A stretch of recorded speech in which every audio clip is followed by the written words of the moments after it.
It's been over 100 days since the war in Gaza began. A new department has been opened at the Shiva Hospital in the central city of Ramat Gan. It is dedicated to rehabilitation wounded IDF soldiers. Its name is Chozrim L'Chaim, or Coming Back to Life. Shiva is a fun and wild place. This particular ward, so Chozrim L'Chaim, or returning to life, is a really unique place to come and visit. The atmosphere here, you wouldn't expect it, so it's really more positive, optimistic, uplifting than it is a place of sadness or really hard moments to digest. The rehab itself is intensive, but it's mixed with also just a lot of, fun and encouraging activities. Some of the guys which are coming here are been through really traumatic events. And this place, when everyone is like you, it's help you going back to reality. I-24 News had the chance to meet two wounded soldiers who told their story. The first is 26-year-old Uri Shapira, a computer science student. After maybe 30 hours of fighting terrorists from everywhere, we managed to conquer a few Hamas's camps. At that point, they told us, okay, go aside, go to this camp, prepare yourself for the next missions. So we closed all the hatches. After a while, we went back to sleep.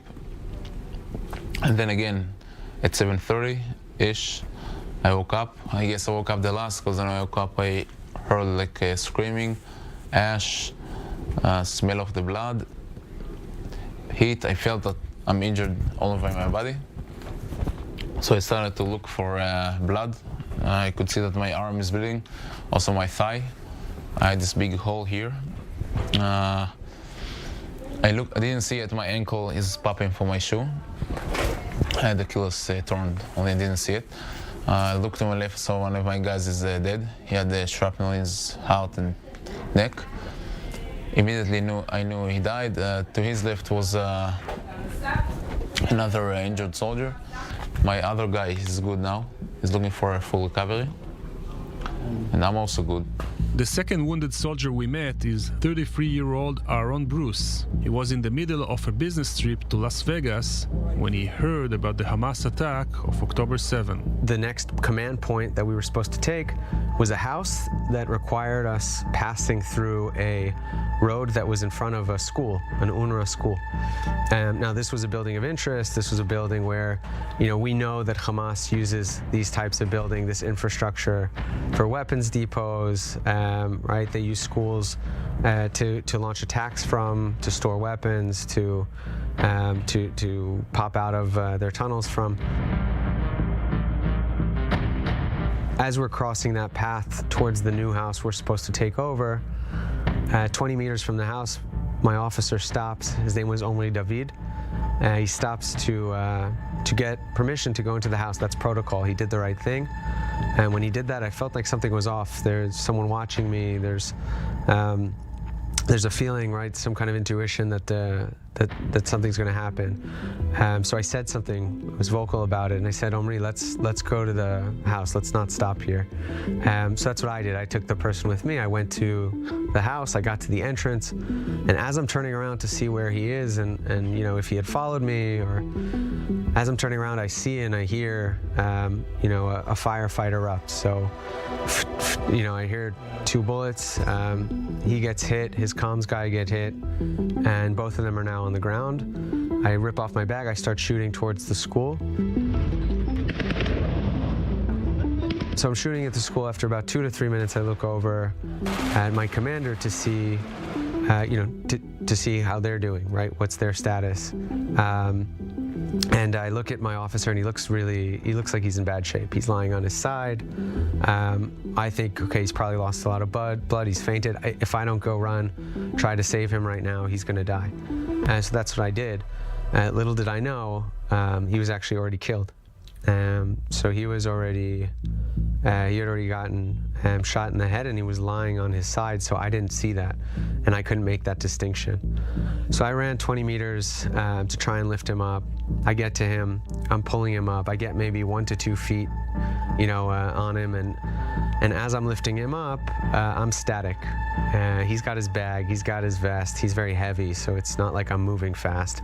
And the sniper, unfortunately, clips my right leg. So I get shot in my right leg. It feels like a cannonball. Now I'm lying on the ground, and I thought I had lost my right leg at this point. I understood that no one was going to come out to get me because, and for good reason, they had all just watched me get shot, and so this was now a window of either injury or death. And I processed all this really fast, and I started to crawl. And I'm lucky that I did that, knowing that I needed to save myself. And again, it was about 20 meters. I'm crawling. I get shot in my left leg too. I didn't even feel it. I didn't even know until 2 days later. And I had debris in my right side, debris in my lower back, but I just kept crawling and willed myself to safety. Both soldiers who were injured during their mission in Gaza dismissed the accusations that Israel is conducting genocide in Gaza, accusations which were brought to trial in the International Court of Justice in The Hague earlier this month. It's so interesting that that's the world's perspective, because if you ask the average soldier, we'll say the opposite. In fact, many of the gripes of some of the soldiers in Gaza is that our lives are put more in danger because of the fact that the IDF acts with such restraint, which is something we're willing to swallow, being that we're one of the most ethical armies in the world, one of the most moral bodies in the world, and I think a lot of soldiers do take pride in that. But at the same time, case in point, the school was left standing. The school was left standing because they're, as Westerners, we believe, or people with Western values, we believe that these are places of, that are more sanctuaries, places of worship, educational institutions like schools, hospitals, right? But they flip those and they use them as command centers, battlefields, and they're willing to sacrifice whoever they need to, their own children, in order to get that done. And we don't act the same. So the school where they shot at us out of, that's a building that we could have, easily, completely annihilated, but we don't. None of us will want to hurt civilian. Also, we didn't have many civilians in my location. I think that's the difference between us and them. But what I'm really trying to say is that we're fighting a very unfair war, but justice war.